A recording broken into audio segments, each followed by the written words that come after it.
উন্নয়নের পাঁচালীতে পূজিত হচ্ছে বিদ্যাদেবী সরস্বতী ঐতিহাসিক কলেজের অভিনবত্ব ফ্রেমবন্দি হলো আর্জেন্টিনাবাসীদের ফোনে। শ্রীরামপুর কলেজ 1818 সালে উইলিয়াম কেরি, জোশুয়া মার্শম্যান ও উইলিয়াম ওয়ার্ড প্রতিষ্ঠিত করেন, যা ভারতে পাশ্চাত্য শিক্ষার প্রাচীনতম প্রতিষ্ঠানগুলির মধ্যে অন্যতম এবং এটি এশিয়ার দ্বিতীয় প্রাচীনতম কলেজ হিসেবে পরিচিত। গঙ্গার ধারে প্রতিষ্ঠিত এই কলেজের রীতি মেনে সরস্বতী পুজো হয়ে থাকে প্রতি বছর।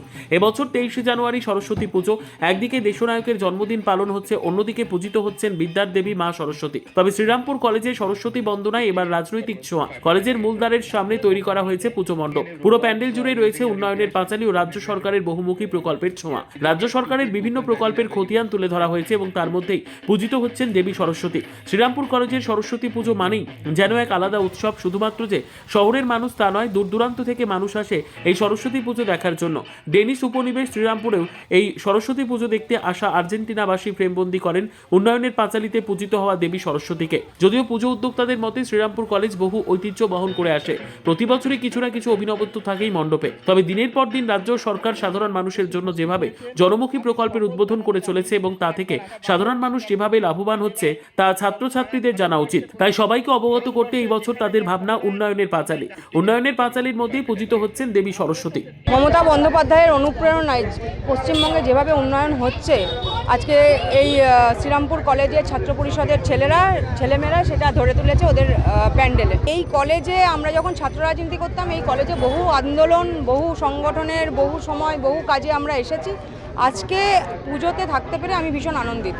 সরস্বতী পুজো এবারে আমাদের নতুন থিম উন্নয়নের পাঁচালী। কারণ এটা দেখতেই পাচ্ছেন, আমরা শ্রীরামপুর শহর তৃণমূল ছাত্র পরিষদ এবং শ্রীরামপুর কলেজ তৃণমূল ছাত্র পরিষদের উদ্যোগে যে সরস্বতী বন্দনা, সেখানেই আমরা এই বছরের যে উন্নয়নের পাঁচালী যে থিমটা তুলে ধরেছি। এইটি আমাদের এই বছরের সামনে সবাই জানেন যে 26শে বিধানসভা ইলেকশন এবং আমাদের নেত্রী বাংলার অগ্নিকন্যা মমতা বন্দ্যোপাধ্যায় যে উন্নয়নের পাঁচালীটাকে সামনে ধরে যে এরকমভাবে আমাদের আগামী পথ দেখাচ্ছে, যে আমাদের উন্নয়নের পাঁচালী হচ্ছে বাংলার গৌরবময় যে 15 বছরের যে রিপোর্ট কার্ড। ভারতবর্ষের বুকে কোনো স্বাধীনতার পর কোনো রাজনৈতিক দল নেই যে তার যে কোনো সরকার চলাকালীন কী কাজ করেছে তার রিপোর্ট কার্ড পেশ করা। আমাদের মমতা বন্দ্যোপাধ্যায় একটাই বাংলার নেত্রী, যিনি মানুষের ঘরে ঘরে পৌঁছে যাচ্ছেন তার রিপোর্ট কার্ড নিয়ে, যে 15 বছর ধরে তিনি বাংলার মানুষের জন্য কি কাজ করেছেন, সেটাকেই সামনে রেখে আমাদের এবছর নতুন ভাবনা উন্নয়নের পাঁচালী। এবং আপনারা দেখতেই পাচ্ছেন যে আমাদের সমস্ত রকমের যে প্রকল্প মমতা বন্দ্যোপাধ্যায়ের, আমাদের কন্যাশ্রী থেকে শুরু করে, স্বাস্থ্যসাথী থেকে শুরু করে, রূপশ্রী থেকে শুরু করে বিভিন্ন সব প্রকল্প আজকে বাংলার 8 বছর থেকে 80 বছরের মানুষের সবাই মমতা বন্দ্যোপাধ্যায়ের কোনো না কোনো প্রকল্পের সাহায্য পায়। এবং ঘরে ঘরে আজকে বাংলার প্রত্যেকটি ঘরে ঘরে মমতা বন্দ্যোপাধ্যায়ের প্রকল্প ছড়িয়ে পড়েছে। এবং আমাদের দৃঢ় বিশ্বাস, আমাদের নেত্রী 2026-এ 250-রও বেশি সিট নিয়ে আমরা ক্ষমতায় আসতে চলেছি।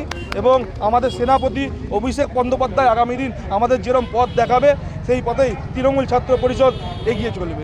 শ্রীরামপুর কলেজ সর্বদাই আমাদের রাজ্যের অন্যতম এবং প্রাচীনতম, ভারতবর্ষের বুকে 208 বছর এই কলেজের বয়স। এই কলেজ আজকে যা ভাবে, আগামী দিনে অন্যান্য ভারতবর্ষের বুকে অন্যান্য কলেজ সেটা আগামী দিন সেই জিনিসটি ভাবে। আমাদের নেত্রী, আমাদের উন্নয়নের কাণ্ডারি, আমাদের মমতা বন্দ্যোপাধ্যায়, আমাদের জননেত্রী, যে জন্ম থেকে মৃত্যু অবধি যে সমস্ত পরিষেবাগুলো এবং বিগত 15 বছর ধরে যা আমাদের কর্মকাণ্ড, সেইগুলো সাধারণ ছাত্রছাত্রীরাই হচ্ছে আগামী দিনের নেক্সট প্রজন্ম। ছাত্রছাত্রীরা যদি আজকে সচেতন হয়, তারাই তার আগামী দিনে এই সচেতনমূলকভাবে তাদের চিন্তাধারা, তাদের ভোটাধিকারে তারা প্রয়োগ করবে এবং একটা উন্নত মানের সমাজ তারা গড়ে তুলতে পারবে। তাই দিদির, আমাদের যে জননেত্রীর আমাদের প্রকল্পগুলোকে আমরা সকলের সামনে রেখেছি, সাধারণ ছাত্রছাত্রীরা যেন দেখতে পারে এবং তারা উদ্বুদ্ধ হয়ে আগামী দিনে আমাদের যে 2026-এর যে বিধানসভা নির্বাচন, তারা তাদের জনমত নির্বিশেষে এই উন্নয়নের সাথে পা মিলিয়ে তারা যেন আরও বেশি পরিমাণে আসন নিয়ে আমাদের দিদিকে জয়যুক্ত করতে পারেন। সেই জন্যে আমাদের কলেজে এই আমাদের চিন্তাভাবনা উন্নয়নের প্রকল্পকে রাখা।